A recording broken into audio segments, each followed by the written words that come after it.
Hello বন্ধুরা, welcome back to my channel. আজ রবিবার আর সকাল থেকেই বৃষ্টি বৃষ্টি আর শুধু বৃষ্টি।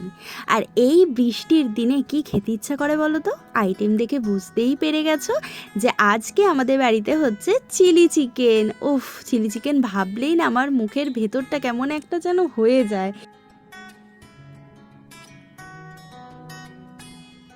সেই হিসাবেই সকাল থেকে আয়োজন শুরু হয়ে গেছে, চিকেন আনা, মশলা রেডি করা, তার মধ্যে ঈশানবাবুর খাওয়ারও বসে গেছে। এইদিকে আমি এখন ভাবি যতই কিছু একটা রান্না করব, কিন্তু আলটিমেট সেই রান্নাটা কাঁধে গিয়ে পড়ে হচ্ছে সঞ্জয়ের। সঞ্জয় আমাকে অনেক হেল্প করে, সব কিছুতেই হেল্প করে।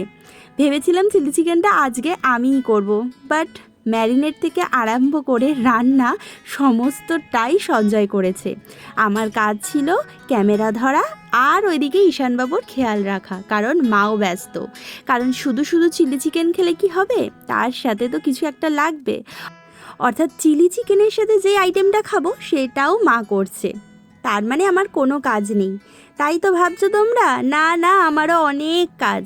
ঈশানবাবুকে স্নান করানো, খাওয়ানো 2 ঘন্টা ধরে এই হচ্ছে কাজ।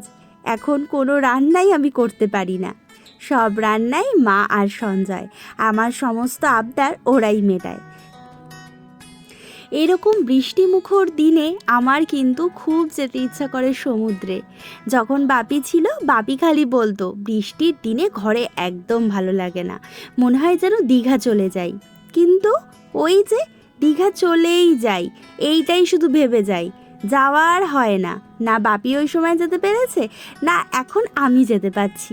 আমিও বাপির মতো তাই ভেবেই যাচ্ছি যে যাব আর যাব, বাট হয়ে উঠছে না। চিলি চিকেনের পকোড়া প্রায় রেডি। পকোড়া খেতে খেতেই অনেকটা সময় কেটে গেল, কারণ চিলি চিকেনগুলো এক এক করে ভাজতে না অনেকটা টাইম লেগে যায়।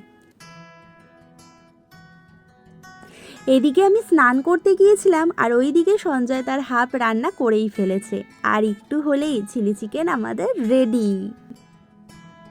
এদিকে প্রিন্স বাবুর মুখ কালো হয়ে গেছে, ওইদিকে পিহু দিদিমণিও ওয়েট করছে, কারণ আজকে আমরা দুপুরে সবাই একসাথে খাবো। ও চিলি চিকেনের সাথে আমাদের বেগুনিও ছিল, এটা মা স্পেশাল, মায়ের সিগনেচার আইটেম। আর ওদিকে পৃথ্বীশও বসে গেছে থালা নিয়ে, কারণ খাবার আমাদের প্রায় রেডি। পবিত্র ওইদিকে আমাদেরকে হাই করে দিয়েছে। আর এই নিয়ে হচ্ছে আমাদের ঐশিকা ম্যাডাম। ঐশিকা ম্যাডামের এই ক্লিপটা কেমন, আমার তো ভীষণ পছন্দ। তোমাদের কেমন লেগেছে জানিও তো। ছোটোবেলায় না এই ক্লিপগুলো পড়ার জন্য কি বায়নাই করতাম। ও চিলি চিকেনের সাথে কি হয়েছে বলো তো? Fried rice. চিলি চিকেনের সাথে ফ্রাইড রাইস ছাড়া কিন্তু কিছু ভাবাই যায় না। তোমরা চিলি চিকেনের সাথে কি ভালো খাও অবশ্যই জানিও। এইদিকে আমাদের বাচ্চা পার্টির চিলি চিকেন, ফ্রাইড রাইস আর বেগুনি ভীষণ পছন্দ হয়েছে। ঝাল আজকে একদমই কম দেওয়া হয়েছে, কারণ আমাদের ছোট ছোট পুচকু পুচকুগুলো খাবে। এদিকে দিদি ভাই, আমি, পল্লবী সবাই আমরা বসে পড়েছি খেতে। আর মা আর জেঠি আমাদের পরিবেশন করছিল। মা আর জেঠি পরিবেশন করে আমাদের সাথেই বসে পড়েছিল, কারণ একসাথে সবাই মিলে খাওয়ার মজাই আলাদা, আনন্দটা আরও দ্বিগুণ হয়ে যায়। তাহলে বন্ধুরা আজকের মতো এখানেই টাটা।